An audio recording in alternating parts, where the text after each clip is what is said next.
Bonjour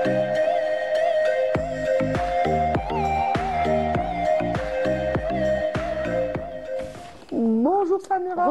Bonjour, bonjour. Voilà. Donc, Chefchaouen, tout le monde connaît, très belle ville, ville historique, remplie de patrimoine. Toute la ville est remplie de patrimoine. Il y a un très très beau musée.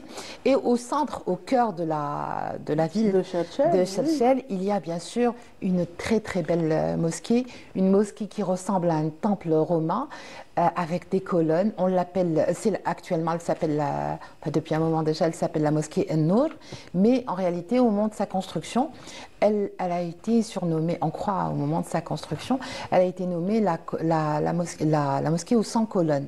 Alors cette mosquée, elle a 451 ans à peu près, en tout cas elle a 450 ans. 4 siècles. 4 siècles, voilà, c'est beaucoup. C'est une Elle belle. résiste, c'est Elle bien. résiste. Elle a résisté à la colonisation. Elle a résisté à peu près à tout, même au tremblement de terre. À la colonisation parce qu'il y a eu des transformations, bien sûr. Mais sinon, elle a été construite par un mort d'Espagne qui est venu, qui s'est réfugié parce qu'il y a eu, Chefchaouen a accueilli donc des réfugiés à la chute de Grenade. Ils sont venus s'installer en Chefchaouen, Algérie, Tipaza, Blida, Alger, voilà, Oran, tout bien le sûr. tout Il y en a près. eu à peu près partout. Et donc, il s'appelle Abdellah Mohamed Ibn Ayed, donc fils d'un consul juriste mort d'Espagne. Il est venu, il l'a construit. Il l'a construite sur un style maghrébin, mais aussi hispano-mauresque, bien sûr. Donc, elle est à visiter, elle est très belle. Elle est construite à partir de colonnes qui ont été récupérées. Là, on voit déjà le centre de Chefchaouen. Bon, Oui. là, c'est juste la ruelle qui est juste pas loin du musée. Alors, Et on va finir par arriver à la mosquée, certainement. ce qu'on voit surtout, ce sont les images de la vieille ville on va dire le phare de Chefchaouen, là où il y a la Casbah, donc Là, Ceba, c'est en fait. Ceba. Voilà, là où il y a aussi la maison de Assad Jabbar. Oui. Très belle maison, et dans la façade de la maison a été construite à partir d'un reste d'aqueduc. Elle est très belle, hein. Bon, elle est en ruine, mais elle est très belle, la façade est très belle. Donc pour revenir à la mosquée, cette mosquée mesure 1737 mètres. Il y a une cour intérieure qui fait 160 mètres. Il y avait une vasque, la vasque n'existe plus malheureusement. C'est une mosquée qui, en 1830, à partir de 1830, à l'arrivée des colons français, s'est transformée en hôpital militaire, en hospice. Donc c'est là où je dis il y a eu énormément de transformations. Et il y a eu un hôpital. Là, ils ont percé la porte du minbar.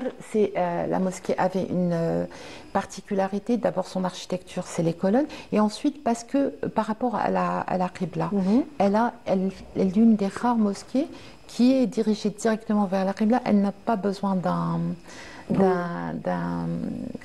intermédiaire. Il y a un mur et donc ça donne directement vers Oui, parce que dans la mosquée, on met le mihrab, on le situe de manière à ce qu'on situe l'orientation des prieurs.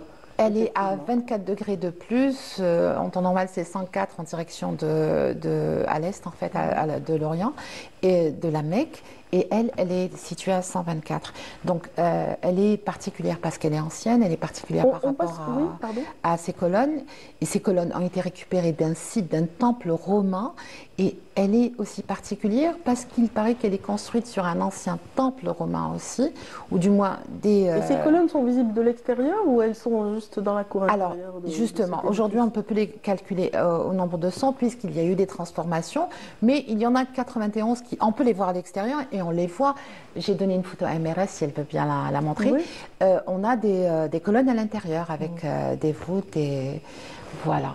Donc là, les toitures ont été aussi modifiées. Ils ont mis des tuiles en mécanique de récupérer de l'harrach. Ce qu'on peut dire, c'est que justement, cette mosquée, ce qui la rend particulière, c'est qu'elle a été déjà construite sur des vestiges. Et on dit qu'il y a la légende, bien sûr, parce qu'il y a toujours une légende. Oh, j'adore les légendes. Et voilà, j'espère que jamais les gens iront jusqu'à creuser. Oui. Il paraît qu'il y a un cheval, voilà, on la voit. À l'intérieur. Il y a un cheval en or ailé qui serait enterré sous la mosquée. J'espère que jamais personne n'ira creuser, la détruire pour récupérer le cheval en or. Ça me rappelle une histoire au Moyen-Orient. Voilà, donc il y a un trésor, mais tout le trésor c'est dans son architecture et qu'elle a résisté au temps, à la colonisation et surtout au tremblement de terre. Oui. Elle est au cœur de la ville de Chechel, magnifique, juste en face de la fontaine. Voilà. Et le musée qui nous fait face là. Elle a été classée à partir de très tôt, donc les années 90, et elle est à visiter. Entre les heures de prière, on peut s'approcher, on peut la voir, il nous laisse y accéder. Voilà. Mais déjà, l'apparence externe, on se croirait à Rome, non? Bah oui, hein, voilà. C'est magnifique d'ailleurs. En Grèce, pardon, en Grèce, plutôt en Grèce. Et voilà. Moi, je n'ai jamais pensé que c'était un lieu de culte, que c'était une mosquée. C'était une mosquée. Je pensais que c'était dans le prolongement de tous les édifices qui sont archéologiques essentiellement. Oui, surtout à Chechel, parce qu'il y en a partout. Il y a des forums, il y a des cirques, il y a le musée. Le musée de Chechel est fabuleux. Ce qu'on voit, c'est un plan très ancien que j'ai récupéré d'un document du comité du vieil Alger. Voilà. Donc cette mosquée qui s'appelle Nour, qui est dès sa construction surnommée la mosquée aux 100 colonnes, est à visiter, est à voir quand on fait escale quand on va visiter Chechel. Oui. Merci infiniment, Samira.